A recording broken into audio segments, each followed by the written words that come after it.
This battlefield only lights up at night. In the day, it is a deserted gray silence which contains no movement but the cats and rats and fat white maggots trundling across the garbage. No smell but the decaying reek of this brave year 2025. The Freevee cables are safely buried under the streets, and no one but an idiot or a revolutionary would want to vandalize them. Freevee is the stuff of dreams, the bread of life. Skag is 12 old bucks a bag, Frisco Push goes for 20 a tab, but the Freevee will freak you for nothing. Farther along on the other side of the canal, the Dream Machine runs 24 hours a day, but it runs on new dollars, and only employed people have any. There are 4 million others, almost all of them unemployed, south of the canal in Co-op City. Who up trying to freak me for free? Who up trying to push their Frisco? This is like, what if Neuromancer sucked ass?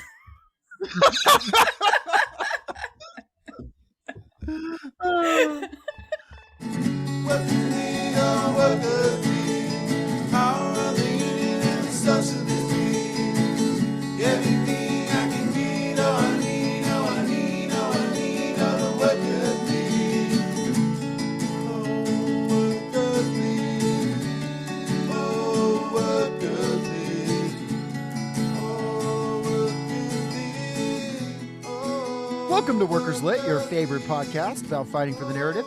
We are joined today by the folks from Left of the Projector, the premier show about how important it is to sit to the left side of the theater, or something along those lines. I'll let them tell it. How are y'all doing? And tell us about your show in actuality. Thank you for having us. Evan here, and my co-host Bill. Bill? Well, Left of the Projector, we discuss films from a Marxist leftist perspective, from, horror movies, which we had some of the hosts of the show on to do such thing. And we do episodes every Tuesday. Sometimes they're new movies, sometimes they're old movies, whatever our guests want to do. We take the fun out of movies. That's what we do. Awesome. Really, how can you not enjoy this movie? Let's really break it down. It's really enjoy it more, Bill. Really or enjoy it with a more richer understanding. Yeah, I mean, to be fair, they say let people enjoy things. Well, I enjoy critical analysis and hating, so I enjoy things. Oh, you're in good company. I'm with you, Bill. Fun is bourgeois. Fun, much like women are bourgeois. Well, I'll put you on the spot here. Y'all can answer it either way. Bill, how would you survive The Running Man? Honestly, I think Ben Richardson, for the most part, did what I would do. He plays it pretty smart. Like that's the only positive thing I have to say about this entire goddamn book. I think that Ben Richardson played the game relatively smart. To be fair, he didn't do much running. He was more like the hiding man. Yeah, exactly. Don't run. Hide. Listen, first of all, I have bad knees. I'm not running. I have arthritis in like every joint. I'm not running.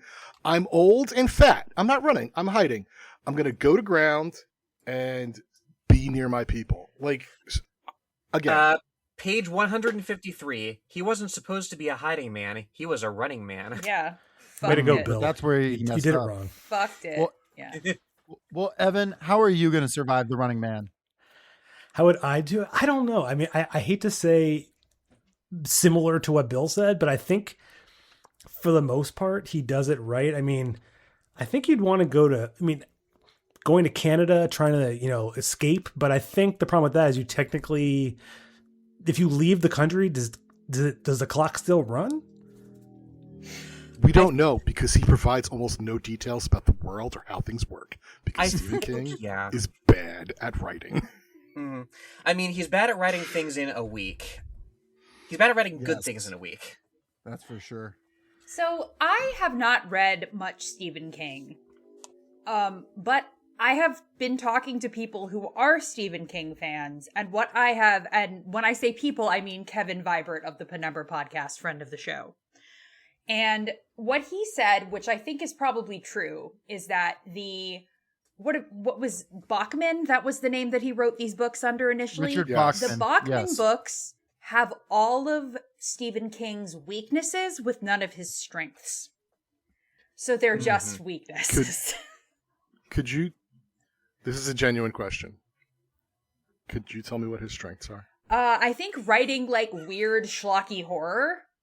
And the only parts of this book that I was like kind of glued to was the part at the end when his like intestines are falling out. And I was like, oh yeah, this is the horror guy doing a horror thing. Like that was visceral. Yes. That was like visceral when he like steps on his own intestines. I was like, oh, sick. But like, so a whole book of that would maybe be better. I don't know. I haven't read any Stephen King. I'm a fake horror fan. Stephen King's good at, like, as you say, like viscerality, right? Everything from like small, repetitive, annoying pain. I'm thinking of the long walk right now that compounds over time, to something that you can survive, but you want to die the whole time. As you say about the intestines and the tunnel escape earlier in the book. I thought that he's good at claustrophobia. The tunnel escape was good. That also, was yeah. good. Any times when like his guy is in a situation and is only focusing on that, I think is good. But when there needs to be like character or world building or dialogue. Also, my man is just so heterosexual that like it's like I feel like that horror needs to be kind of transgressive, but my man is so straight that he can't do it. I don't think Stephen King is so much as that I do not believe that Stephen King considers other humans as people. I think that he is so deeply up his own ass that his consideration for other human beings, like the man is pure ego. Yeah. Like that is my perspective. Like the edition of the book that I had a complete prologue called "The Importance of Being Bachman," and I was like, "This is the most pretentious, navel-gazing horse shit I have ever witnessed in my life." So I agree with you. I would say though that I think my man, he definitely doesn't think women are people. Oh, That's for sure. For sure. No, or children, Or children. Yeah. Mm. Literally, Yeah, literally, or gay people. I think I said this in the podcast server. I was like, what if the most boring man alive did the Hunger Games? That's what this book is. Like I buy 16-year-old Katniss winning this more than I buy her winning the Hunger Games way more than I buy this random man being like an operator. He's not even ex-military. It would have been so easy to make him ex-military. In the 1987 adaptation, they do. Well, he's an ex-cop in that. Because like, why is my man, first of all, why is he such a good shot? Why is he like rolling these cars? I was just like, this is like a Mary Sue, but a guy. That's where the world building for him just completely falls flat, where he's somehow really smart and knows all these things but you don't know why. I think you start to see, because this is after like King was really hitting it big with when the advance for Carrie dropped and he had more money than he'd ever seen in his entire life. I think this is where he starts drifting away from his like working class origins, right? Because there's a thread through this book that's like, okay, if you're from this particular income bracket, if you're from this particular strata of the class of class society, you're a magician. Yeah, being working class makes you good at parkour. Naturally, that's what Marx wrote about. That is like everything about this, like from the very beginning, I'm like, this is a man who does not live in the real world. This is a man who has never worked a real job. He's never done actual like labor. He's never gone to a job where he broke his ass for 10 hours. Went home with busted knuckles and like aches and pains. This man has never done real work in his life. And like the thing that really just gave it to me is when Ben Richardson rents a hotel room for 2 nights for $60 and I'm like, even in 1983, that's not enough money. Like, you don't know. Stephen King at that point revealed that he is Lucille Bluth. How much asking could a our banana hotel room costs. cost?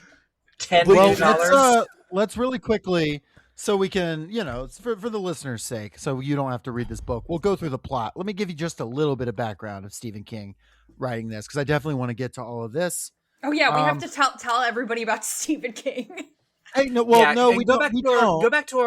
go back to our long walk episode. Come on the pod, We- Stephen. he's still alive. He could. Unfortunately, he is still alive and tweeting. I see him tweeting sometimes, and I'm like, okay, Grandpa, let's. This He's a is something very we bad had in the long poster. walk episode. He is the world's worst poster.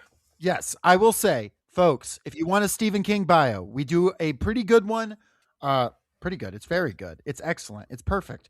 On the Long Walk episode. It's the best bio bio. we've ever heard. Greatest bio. It's on the Long Walk episode. We did it a year ago. We're not going to tell you Stephen King's life story again. However, just a little context on him writing this book. This was the fourth Richard Bachman book, published in 1982, just 2 years before King would be publicly outed as Bachman following the publication of Thinner. The original draft was written almost a decade earlier in 1973. He wrote it during a snowstorm while on vacation from his job. He was staying at a double wide trailer on his vacation with his 2 kids and his wife. He was snowed in, and he claims to have written it in the course of a week. This was, of course, in Anything to not have to talk to his wife and children. So when we say snowstorm, do we mean snowstorm, well, No storm. according to him, or do we this mean is before snowstorm, or possibly both? This is before he gets very hooked on cocaine, but there are probably some types of uppers involved in the writing of this book, given the It era. doesn't surprise me that he wrote this book in the 70s because it feels very dated even for the 80s. Yeah. Yes. In a 1996 forward to The Bachman Books, which was basically a edition with all the Bachman books together, King describes The Running Man as, quote, a book written by a young man who was angry, energetic, and infatuated with the art and craft of writing, end quote. So there's Oof. that. God, he's obsessed with himself. The book was adapted into a film in 1987, starring Arnie himself. King described Arnold as far from Ben Richards as he could imagine. He said Ben Richards is not supposed to be a big, strong guy. He's supposed to be a small guy that's like pre-tuberculosis. It's pretty different, including Ben Richards as a framed police captain involves such plot points as a hockey-themed stalker named Sub-Zero and rocket sleds. There's also a 2025 That sounds version. awesome. There's also a 2025 That version. sounds better. We will not be talking about the 2025 version right now because there will be an episode of Left of the Projector where we go on to talk about the 2025 version, and you can't. You gotta go over. You gotta listen to Left of the Projector. It's a good podcast, folks. So we'll leave it at that. But that's the background. That's the background of Running Man. I'm not giving any more. I'm not particularly interested in this book's publication history beyond that. Sorry if y'all were on your edge of your seat to learn about it. And that's where they got the Sub-Zero character for Mortal Kombat, by the way. So true. Is that true? It's weird because I felt like this. Have you guys, you two who are non workers litters, have you guys read Neuromancer? Years ago. Okay, I mean, I've read a because, bunch like, of his stuff.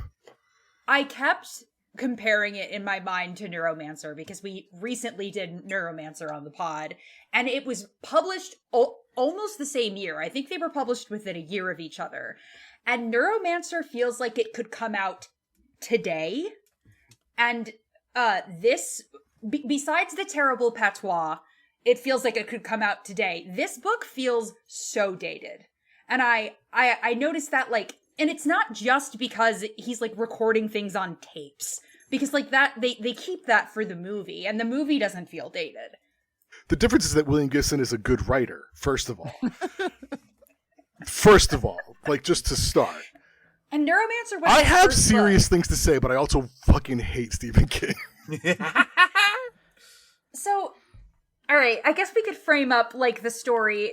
If you've read The Hunger Games, you've kind like if you've consumed any Death Game content, if you have read The Hunger Games, played Danganronpa, like you know how this works. I think Hunger Games is actually a perfect comparison because when you look, because of who was writing it. And Collins is educated in theory and dialectic, like studied Hegel, like, Oh wow. like an actual, like, scholar of history and stuff, and lives in the real world. Even if she is a, multi-million, worth multi-millions, dollars, like, author, you could tell she actually, like, has her head in the world. And it's so opposite for King. He lives in Stephen King land. It's just, what does Stephen King think? The twisted Right. mind of So Stephen The Running King. Man is set in the year of our Lord 2025, but that would be like 40 years in the future for when this came out. So imagine it's like 2060, I guess, is like the equivalent. And it's in a dystopian society where there is like no work for anybody, and everybody just like spends their time watching these like intense, run on a treadmill until you die type game shows, win money. Like it feels very passé now because like this is, Squid Game, everything has done this. And this Mr. guy's Beast, I love where Mr. Yeah. Beast shows up and he's like, I made a Mr. fat man run on a hamster wheel for $1 million. I made. Yeah.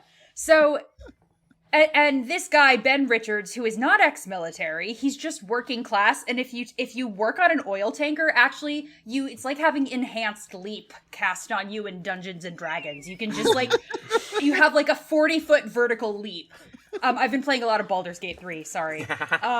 His daughter is dying of the death disease, his infant daughter, and his woman wife is like a hooker? Question mark? I kind of couldn't tell. She says she turned tricks. She She's is. a hooker. Okay. Yeah, I was like, because he's like so Well, mad in this about world, it. that could be doing backflips though, because they love games. But she's a prostitute. Yeah. She's a prostitute. The thing is, like, he's like, oh, there's all these things. Like, my wife shouldn't have to sell herself. I should be a strong. I mean, I'm like, why don't you sell yourself then? Yeah, go fucking bitch? do a job Shut up. then. Why don't you go suck dick, pussy? He got offered $10 to show his dick one time. That's canonical. Yes. That's Stephen in the King book. would And not he approve of refused. this kind of thing. He should have fucking did it. It's practically free money. Well, he is, in the world of this, he has been blacklisted from employment. We've learned that Ben Richards he rages against the machine, but not in some kind of cool way. Rather, it says he's anti-boss, he's anti-union, he's anti his friends, he's anti his family, he's anti everything. He hates everything. He hates everyone. It isn't like, oh, he was blacklisted for doing something cool. I think there is a way that you could execute this character that is completely antisocial, that only cares about his family. There is a way you could execute this that I find that Well, they'd have personally to make falls you flat. care about his family. It's the 2025 Edgar Wright movie. That's how you do it correctly. Yes. Yeah, you have to make the people, like, you have to give him a baddie wife and a cute child instead of just the wife who has, like, 2 lines and she's annoying. And he doesn't And like then her. he, like, Yes. he literally goes out of his way to, like, describe women who have nothing to do with the story, and he's like, what a bitch. Yeah. I'm like, That's what he was thinking when he I- wrote this book. Like, Okay. my wife just won't leave me alone to write this book. Bitch. 100%. Just like when he wrote The Shining because he couldn't process how much he hated his own child. yeah, His wife anyway. was literally in the double wide trailer with him, taking care of 2 children screaming, and he's like, I have to write this book I won't publish for 11 years. If there hadn't been that, Yeah, super. if there hadn't been that factor, maybe she would have intervened when he's writing that like intense negotiation scene or whatever. And Ben is like, oh, by the way, this terrified woman has really nice tits. The entire way that he presents this character is so juvenile. It is so... this is what No Theory is. It's like, this is just like, he's like, yeah, he's a hero for the people by hating everything.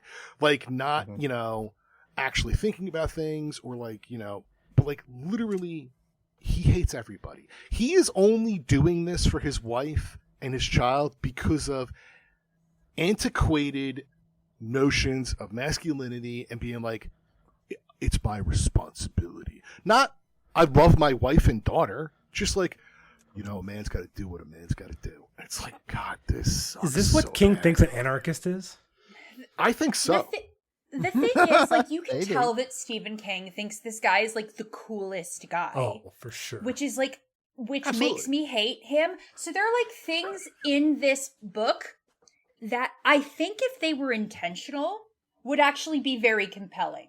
So like the fact that like he hates rich people, rightly, like, because these people are like, so all the people in the games building are very like, obviously he hates these people, but the only person that he feels empowered to hit back at is a woman. So like that girl who's like all slutted up to distract him from his smart guy mind test or whatever, when he proves he's the smartest guy. That girl who's like clearly there to distract him with like her tits out, and he feels like emboldened to call her a slut and be like and sexually harass her in a way he never does with any of the men who are being ruder to him and being nastier. The only other person he feels like he can do that to is when he calls Killian the N-word. Like, because this is a black guy. So, like, if this is intentional, there's, like, these levels of, like, so, yeah, you can be a working class white guy, but still sort of lord it over all the people that are below you. But I think King just hates women. I don't think it's intentional. He hates, and Well, it's the everybody way else. it's written.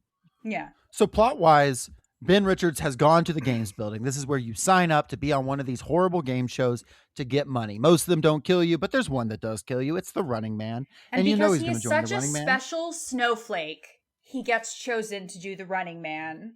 Because he's our special boy. I'm pretty sure they all kill you. Yeah, they all kill you, for sure. They all can kill you. That's for sure. Well, this one definitely kills you, though. The treadmill game, it's explicit that you die. It's stated in the People book. have heart attacks. And the other one that they mention by name is the one where they swim through crocodiles. Yeah.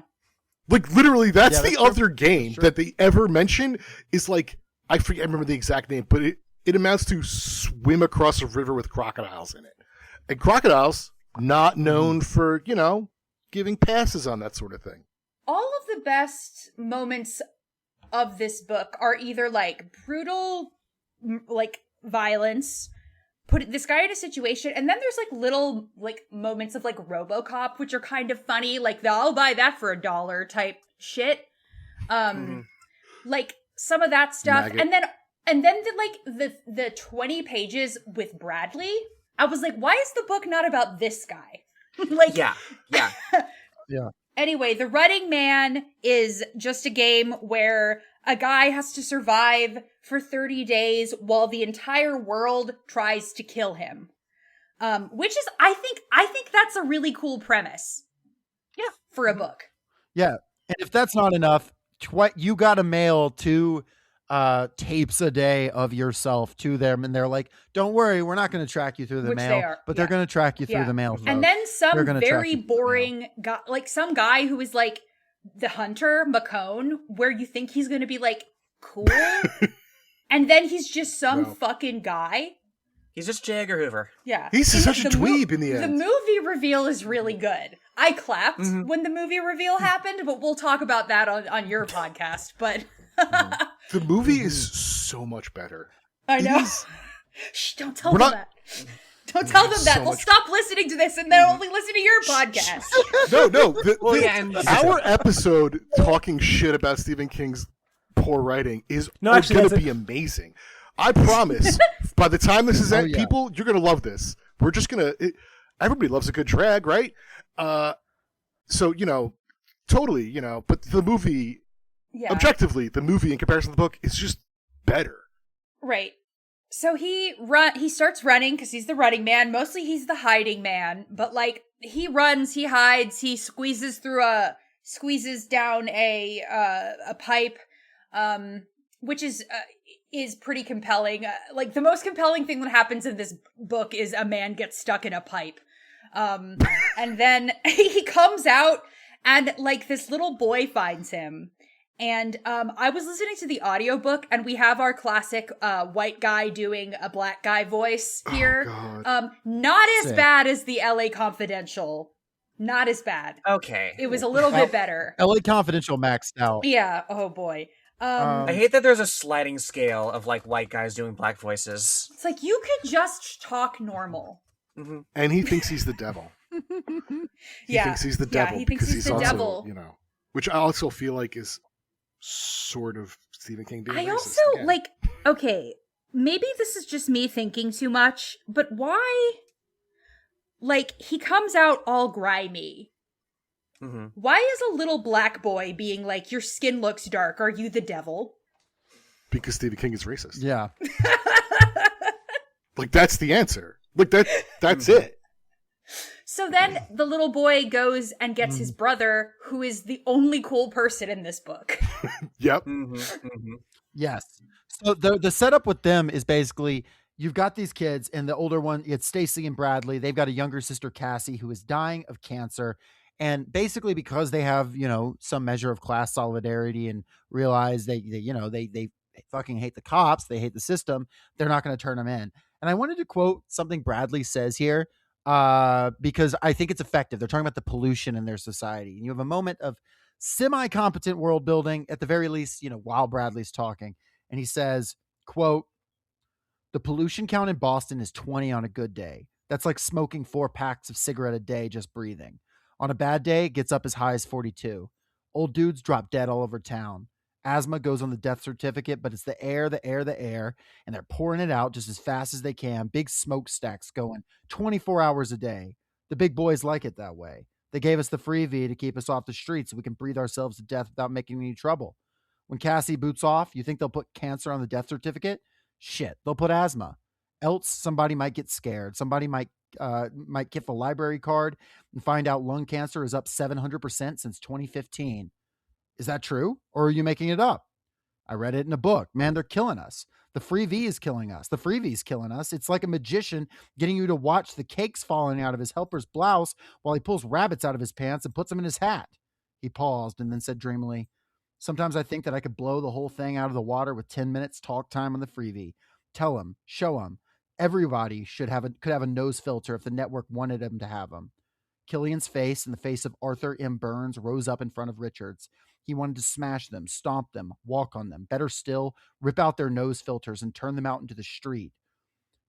People are mad, Bradley said. They've been mad at the honkies for 30 years. All they need is a reason, one reason. And then shortly later, he says, "A bad day is coming, though. A bad day for the maggots with their guts full of roast beef. I see blood on the moon for them. Guns and torches. A mojo that walks and talks."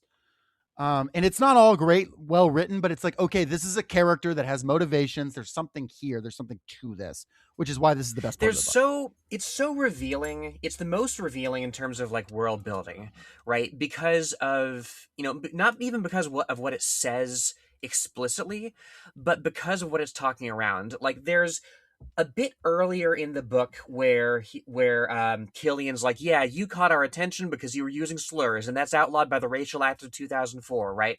So like it's of a piece with this weird like faux woke sort of dystopia in King's other Bachman books, in Long Walk, where like in both books you get the sense that racism is outlawed on paper. In the Long Walk, like being a Klansman doing like vigilante racism is supposedly an offense that warrants being disappeared by a death squad, right?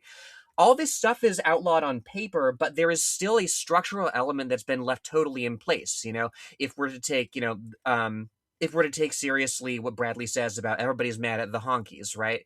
Like, you know, it's still very, very white up top here, right? There's that. There's also, you know, his whole thing is him and his friends break into a library on like a fake card. They're studying the past. They're building continuity with a history that hasn't been entirely expunged. And it's such a shame that this book completely leaves that in the dust and doesn't build on it. Yeah, I thought that we were going somewhere, and then we just don't. Instead, we pivot to an evil bitch woman and a fat guy. And it's just funny that he gets killed because he's so fat. If you want to hear more about what Stephen King thinks of fat people, read Thinner. Hoo boy.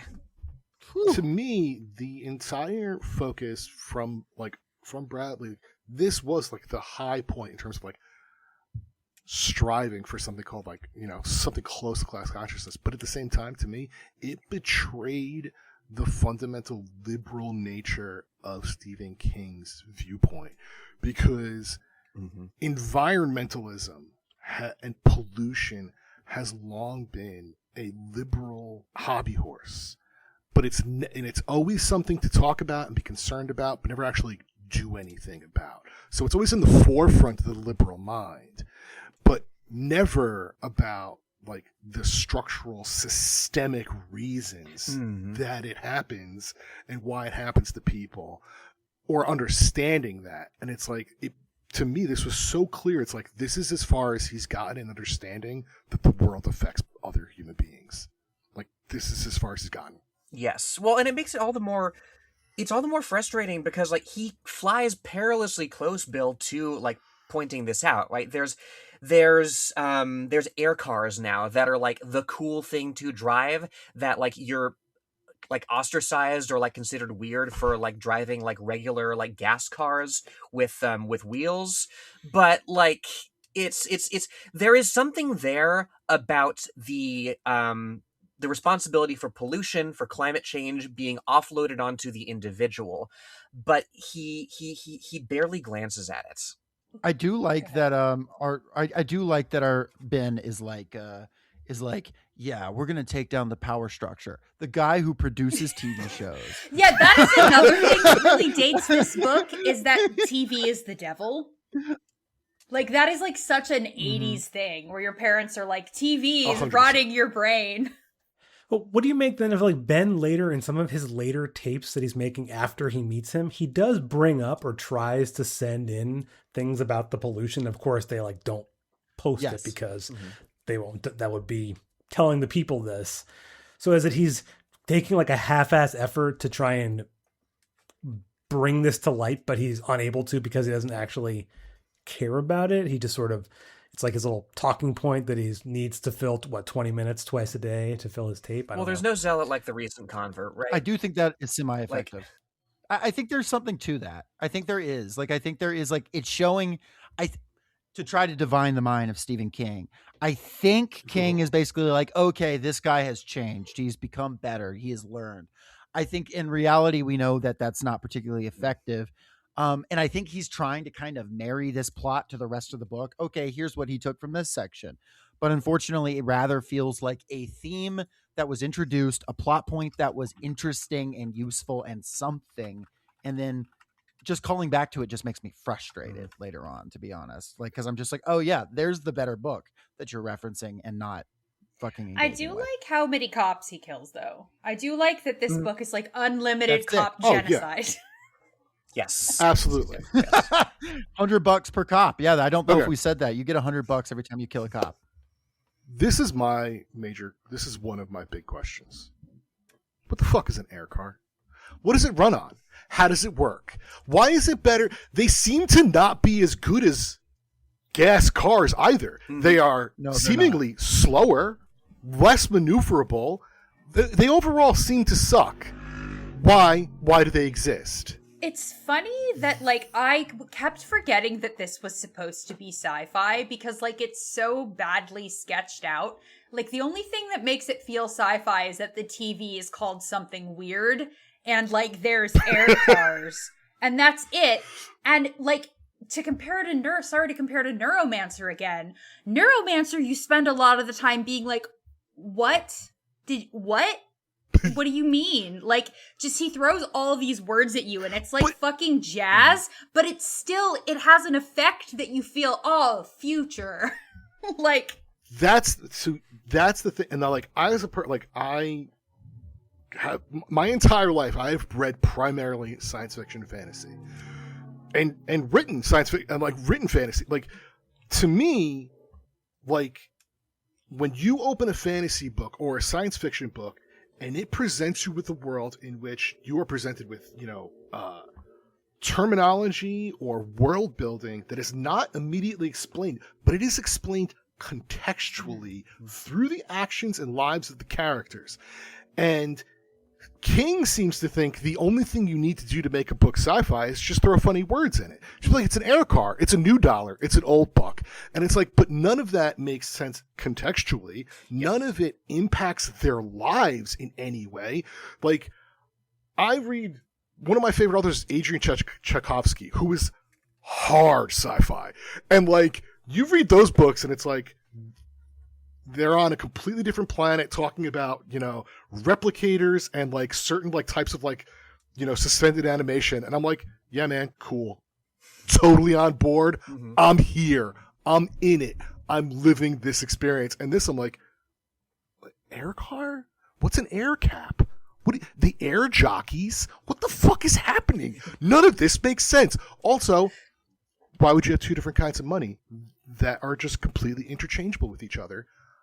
That's not anything meaningful. That's stupid. Right. Like, you can the easiest do stuff thing with just that, but it like like company script. Like there Fallout you go. New Vegas. Like with not two government printed different monies. Yeah. Why would you? That makes no sense. Yeah. Can I just say though that I just put this together is the Amazon TV free network is called Freevee. Yeah. Did they name it after this? The future is now, baby. If they did that, then that's really frustrating. You heard it here first, folks. But Bezos has a history of creating things based on properties, science fiction that criticizes him. The Torment Nexus, The Expanse, much. Mm-hmm. Oh yeah, Fallout's on Amazon Prime. Yeah, Fallout, no doubt. Or Fallout too. Yeah, Fallout too. Yeah, The Boys.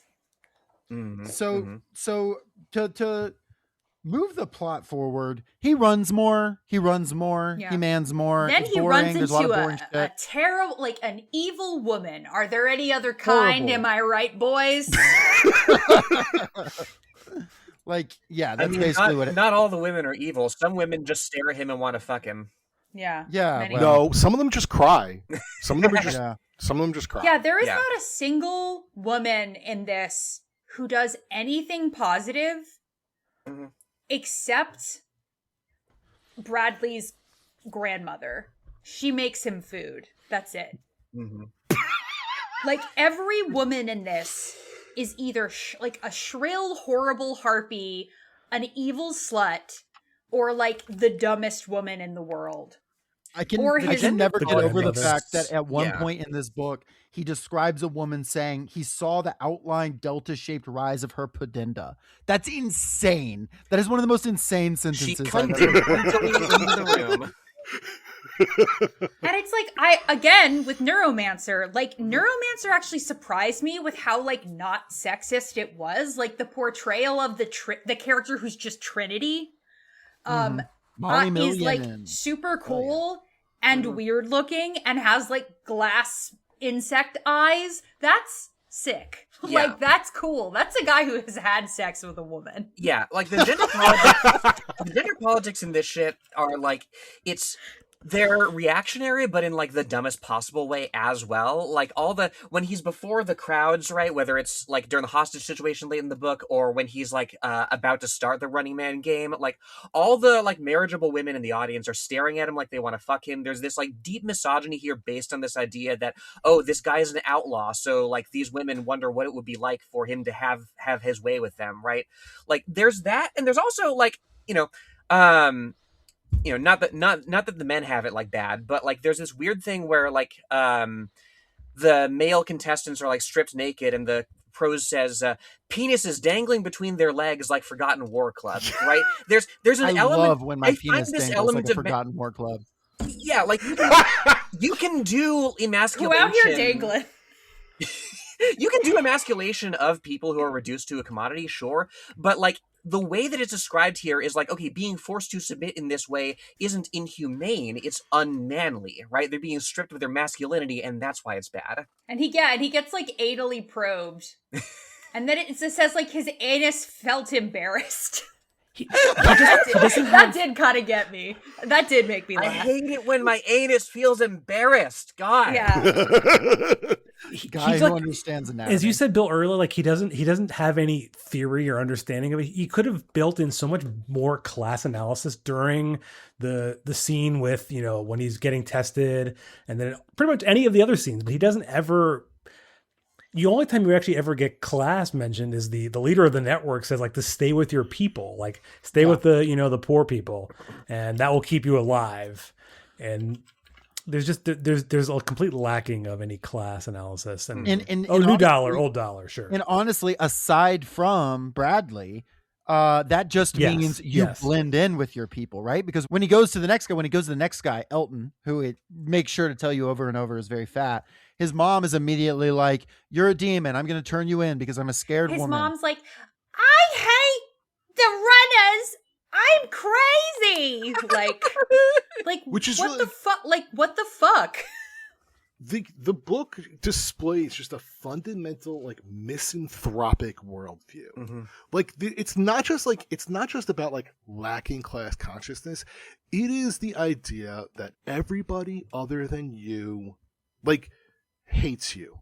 Like, this really is, like, the way King writes this, it is the parroting of just hyper individualist, out for your own, crab in a bucket mentality.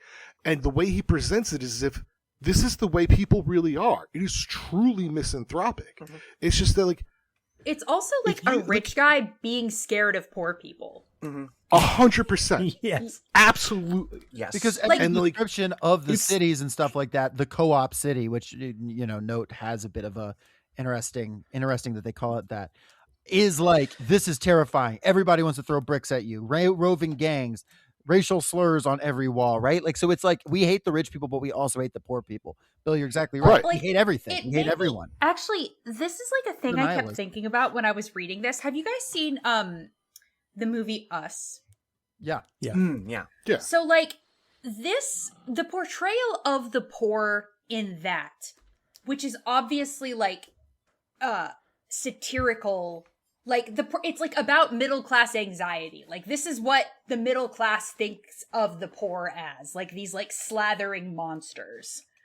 Like, this book is like, if that is like actually what the guy who made the story thought. Like, what if the guy who made Us actually, it wasn't supposed to be about middle class insecurity. It was supposed to, like, what if poor people really were scary? Yeah. No, like, And hate, and not only hate you, but hate each other. yes. Yeah. Mm-hmm. There's a bit where, like, Ben Richards is like, "Oh yeah, you think all of us from, like, the poor part of the city are like sex perverts, aren't you?"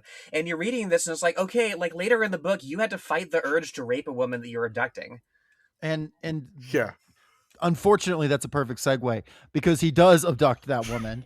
Her name is Amelia Williams. He rolls up on a random air car. He pulls a gun on her, and he's like, Yeah, if "Okay, it's an let's air go." car, how did he get into the air? Because it's I think It's just a can hoverboard. only- It's like a hoverboard. It's It's, a like hoverboard. just over the surface. yeah, it's like Luke's speeder from like Tatooine. So we're Cyberpunk 2077 kind up in here. no, So- because maybe Cyberpunk 1977. it doesn't fly. It doesn't fly high. It just flies. It just like shoots air down, I think, and it like is a few inches off the ground, like my hoverboard I built in science class in ninth grade. How is the air both the conveyance and the fuel?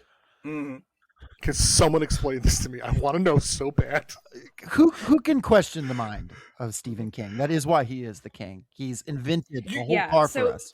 He carjacks this chick who freaks out because she's a stupid bitch, because she's rich and a woman, and she just wants to go home. I can't believe this stupid bitch is mad that I stuck a gun in her face and told her to drive.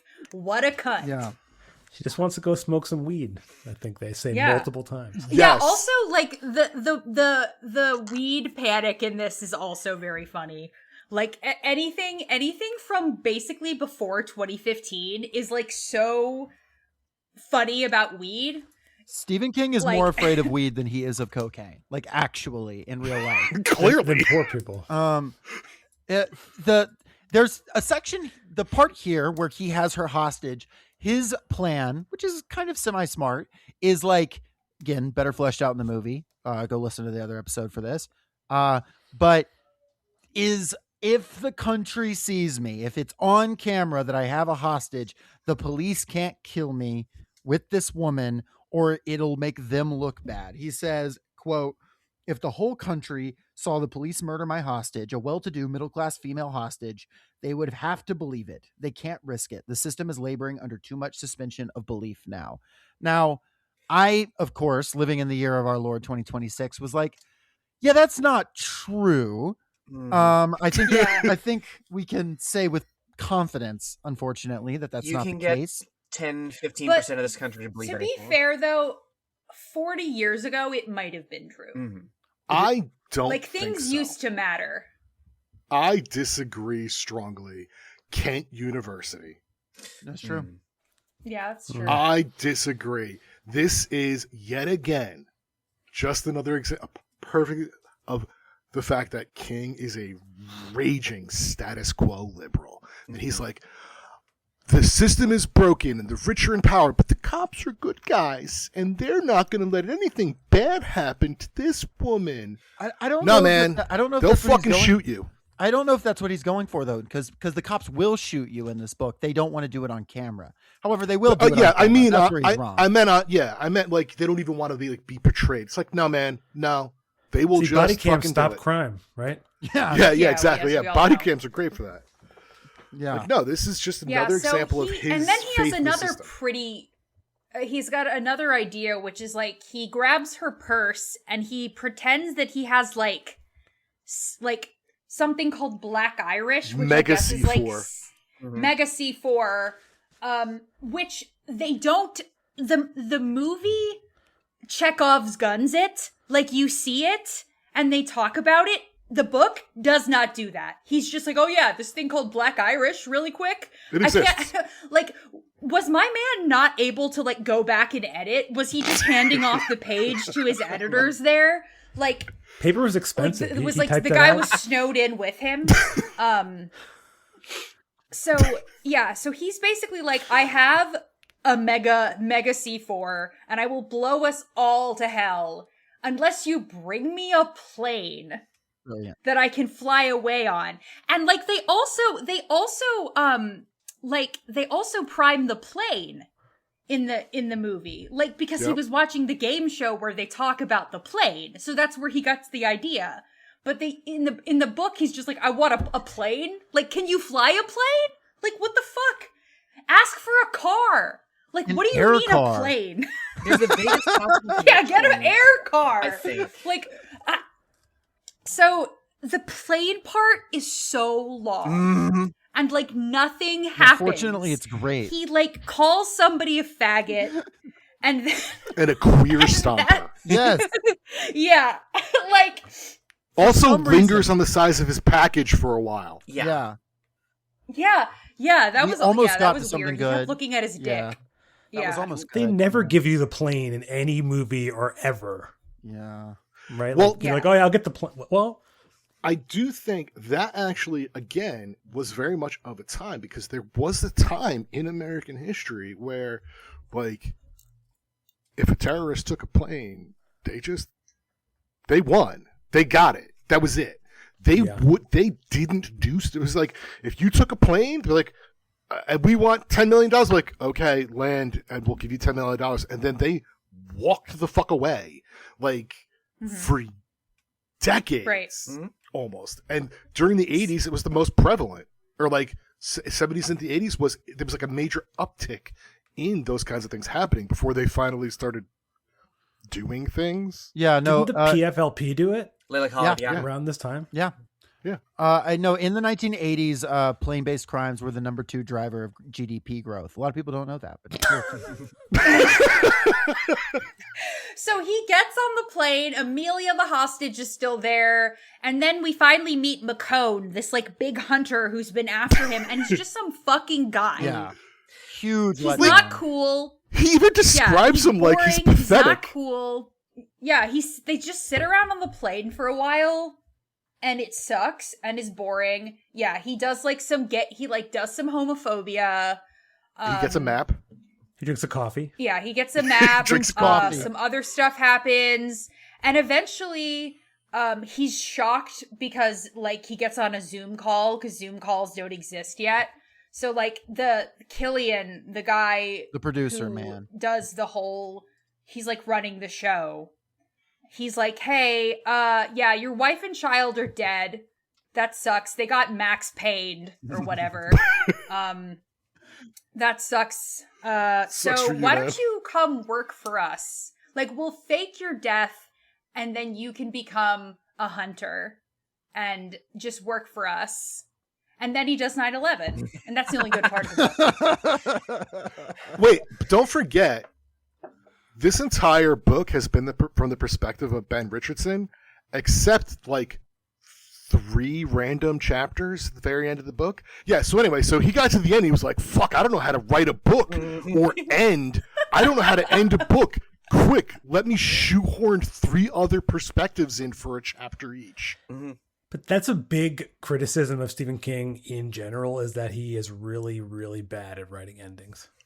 Yeah. I think I there are- literally- Well, I kind of liked I liked the ending. That was like a part that I actually liked. I read Agreed. the last page, turned the page, and then stared at the back of the book like, wait. I like literally like did like a double take where I turned the page back and I was like, wait, is that really that's the Well, end? So the ending of the book, the only part of the book that I liked better than the movie was the very end. Like, I liked the fact that he just was like, fuck it, and did 9/11. Yeah, I think that, criticisms of some of the stuff with the perspective aside, it is the only way he could have ended this book in a way, to me, that's like, okay, I guess that's the end, I It don't just felt know. very abrupt. Yes. Well, and I'll read there's a really gnarly scene where he's crawling around with his innards hanging out, and that's Which was pretty, kind of that part's silly. pretty fun. He like steps on his own intestines and he's like, whoops. And then Yeah, owie. youch, my bones. But then it has, I'll read the ending quote here. All over Harding, Freevies went white with interference and people stared at them with stupid, fearful incredulity. The thunder filled the world. Killian looked up from his desk and stared into the wall-to-wall window that formed one entire side of the room. The twinkling vista of the city, from South City to Crescent, was gone. The entire window was filled with an oncoming Lockheed TriStar jet. Its running lights blinked on and off, and for just a moment, an insane moment of total surprise and horror and disbelief, he could see Richard staring out at him, his face smeared with blood, his black eyes burning like the eyes of a demon. Richards was grinning and giving him the finger. Jesus was all Killian had time to get out. Heeling over slightly, the Lockheed struck the games building dead on. 3/4 of the way up, its tanks were still better than a quarter full. Its speed was slightly over 500 miles an hour. The explosion was tremendous, lighting up the night like the wrath of God, and it rained fire 20 blocks away. Aside from him having the middle finger up, that part was a little silly to me. I think How could he see him in the I plane? forgive. What do you I can mean? forgive that. I can forgive that a little bit, but I think it's an okay ending. Like, I do genuinely think it's a decent end for the book, because this book doesn't have any, given the politics of the book, that this book does not have the politics of this dude's going to do a revolution or anything like that. There is no imagination beyond that. The best thing this character could do is like go out, Is kill yeah, himself. Just go out die? like Yeah. this. That said, is it Go out like Stan. satisfying? No, not particularly. No. Are you sure that Dan Killian didn't just light the building from like with gas below to, sure. Well, Maybe this, take this it. well this is Evan's Running Man. I forgot what they call that commission. The Running Man Commission. yeah, this is a universe where jet fuel can melt steel beams. Yes, okay. Yeah. Well, There you it was over a quarter Yeah, full. anyway. Yeah, that matters. God. This was just such a nothing of a book. Mhm. Like, I felt nothing. I did not care about this guy. Like, I didn't care. Like, why did I care when I found out that his wife and daughter were dead? We barely interacted with them. Yeah, he didn't care either. He didn't really seem to think about them that Yeah. much. Like, he didn't care. Like, why should I care about anything that happens in this book? He seemed to forget about the whole reason he was doing it in the first place, like pretty quickly. Mhm.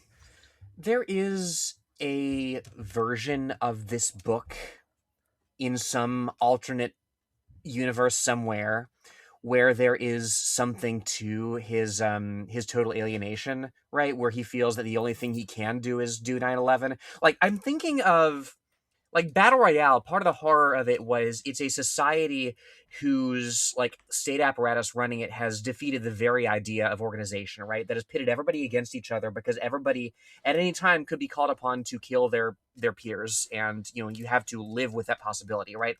Like, somebody who like goes from a guy who's building power with his community, educating themselves, you know, for some form of resistance, right? From that to like one guy who's like kind of isolated, but like is a wild card, you know, but he's down with the cause. Like, there is a version of this story that could have been written in more than a week, where he goes from tendency to tendency, from community to community, and ultimately is so far gone, is so far outside of this class struggle, that he feels that there's nothing more to do but this nihilistic adventurism. But it's part of it is like it requires us to care about him in the first place, and from the very beginning it does the old boy remake thing and makes him completely unlikable from the start. Yeah, I also what I actually like, I although like I was like, hell, okay, he did 9/11, whatever, cool. That's basically the best way this could have ended. Though I also think an interesting way this could have ended was if he had actually taken that deal from Killian. Because like then it would be sort of like, this is how the system perpetuates itself. It like buys people into it. You can like change, that also could have been interesting. but then that's like the liberal take of like, I can change the system from the inside. Right. No, I mean, like, but I think that, like, I mean, if I was writing it, that's probably what I would have done, because, like, this is just how, this is how the system wins every time. But, like, because they buy people. It really is like, it's the least, like, every turn in this book and just everything it's like King takes the least interesting path possible. Mm-hmm. How can we just like one note, boring, like the okay, you know, he 9/11 himself, whatever, you know, like that's not even like, it's meaningless. It does nothing. It goes nowhere. It is the easiest way out. Like, to me, King to me reads like somebody who writes. He writes because he gets paid to write, not because he wants to write. And he just... And I mean, whomst among us? I don't get paid to write, so I just write because I want to write. Mm-hmm. Like... Yeah.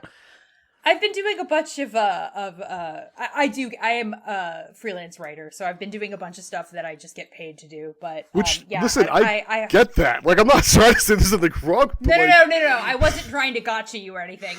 Like, reading this, I was like, okay, for the audience that he's writing for and what they're expecting, this is a perfectly serviceable thriller. It was fine.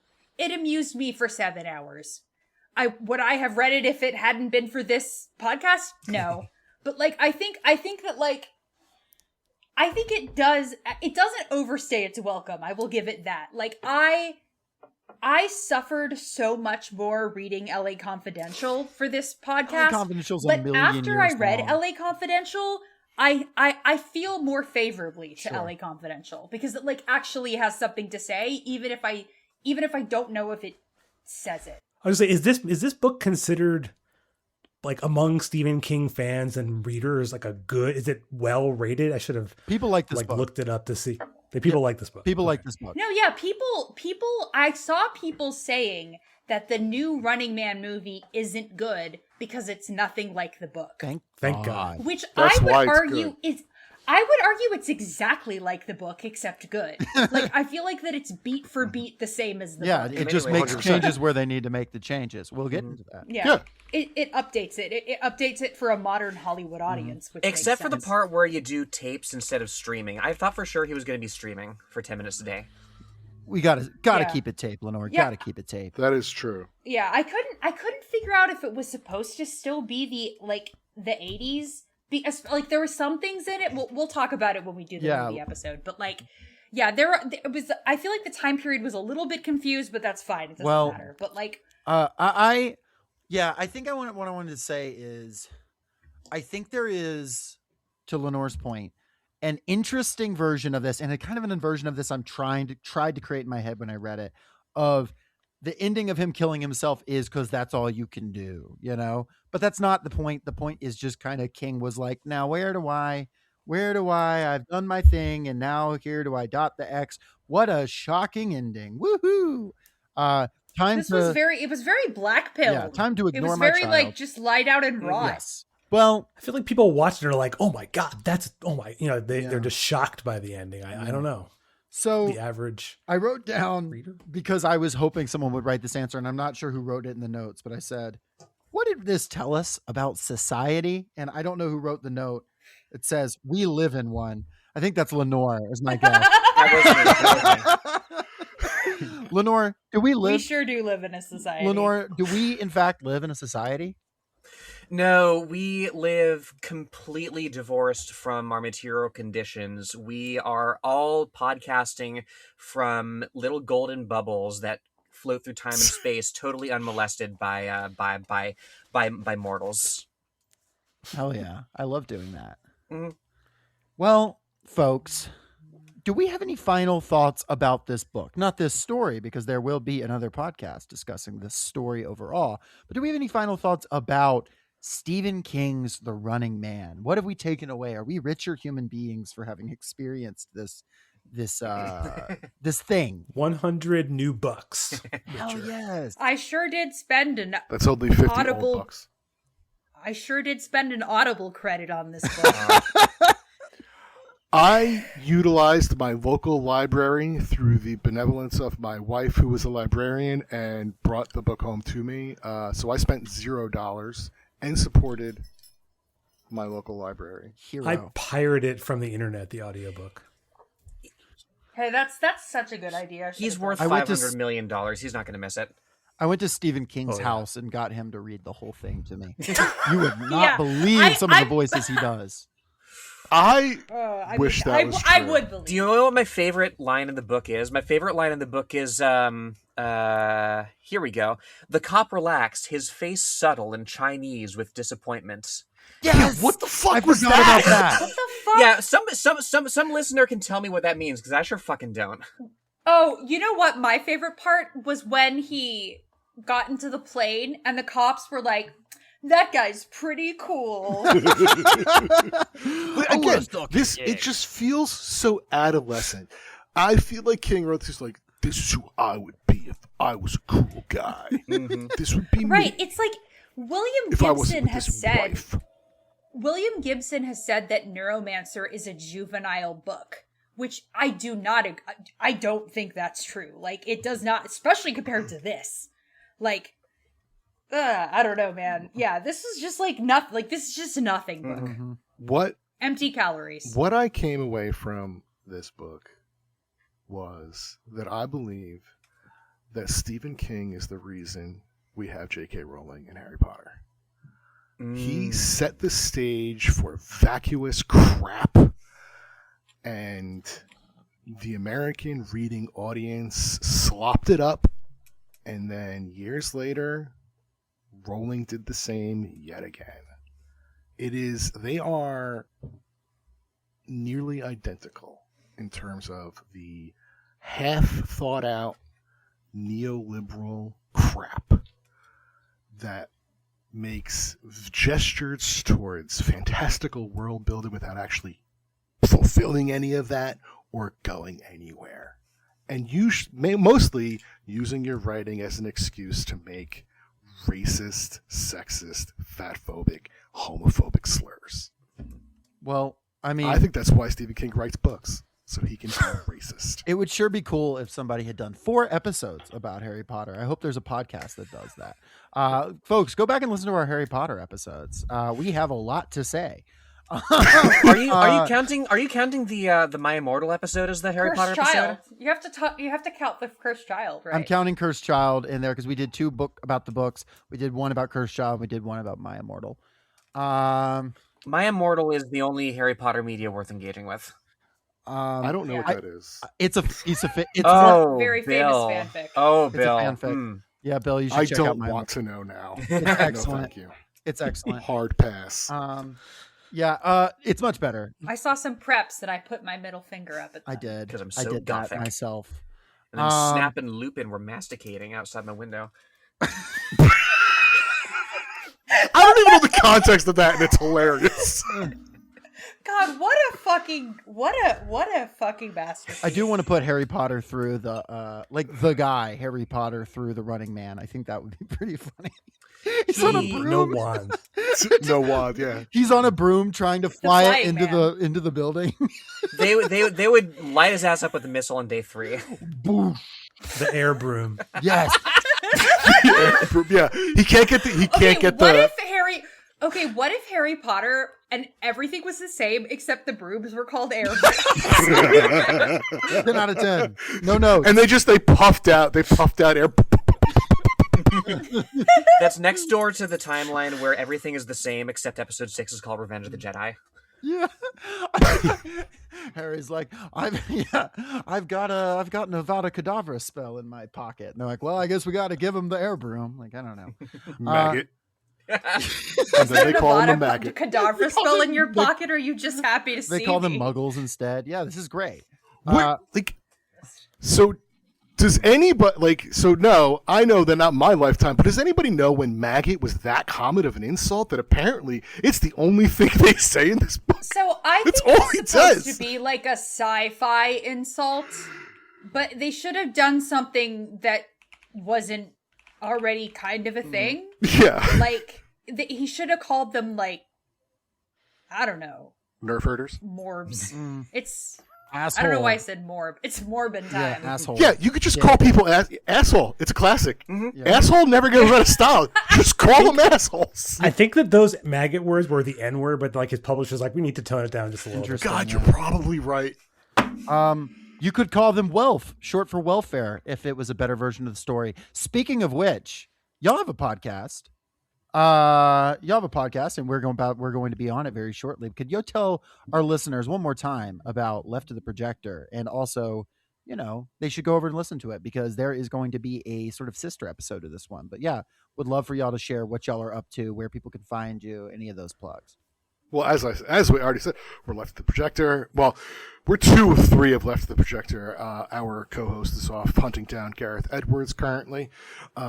Because we demand he answer questions on the show. We talk about movies every week on Tuesday. You can find us all the usual podcasting places. We have social medias, all that good stuff. But, the best way, you could leftoftheprojector.com and find all those links.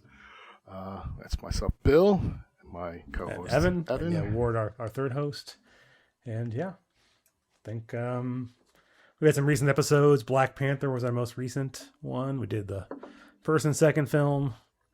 I advise you to listen to the episode and not watch the second film. But it's so good. Spoiler. Evan and Bill, have y'all ever seen the talk where Vijay Prashad talks about Black Panther 2? No. Cannot recommend it enough. It is one of the funniest talks I've ever heard of him being like, wait, he was like, he said for 5 minutes, I was like, wait, this Latin American culture and this African culture, they're going to team up to destroy the West? No? Okay, this movie sucks. Yep. He's like, this was almost the greatest movie of all time. I hate that movie so much. It's it makes bad. me so angry. So yeah, folks, go and listen to that. And also go and listen to our episode that we will be recording shortly. Where we talk about the better version. About the better version, Running Man 2025. Aisha and Lenore, anything from y'all? Listen to all my maidens in case you need any maidens in your life. Listen to all my names. Podcasts that I do about Elden Ring. Go listen to that. Oh, yeah. Lenore, anything from you or Sheila? I mean, if I were a contestant on this show, I would just boy mode. They never fucking find me. Yes, being transgender truly is the win state. I mean, I don't trust Stephen King to write a transgender character. Oh, but- no, not Stephen King. Oh, God. I don't want to think about that. It's going to be his very last book, and he'll call it The Best of Both Worlds. See, I think he would actually, speaking of J.K. Rowling, I think he would definitely he would co-author a book with her, 100%. Oh, absolutely. Could estrogen have saved Stephen King? Sound off in the comments. Stephen Queen.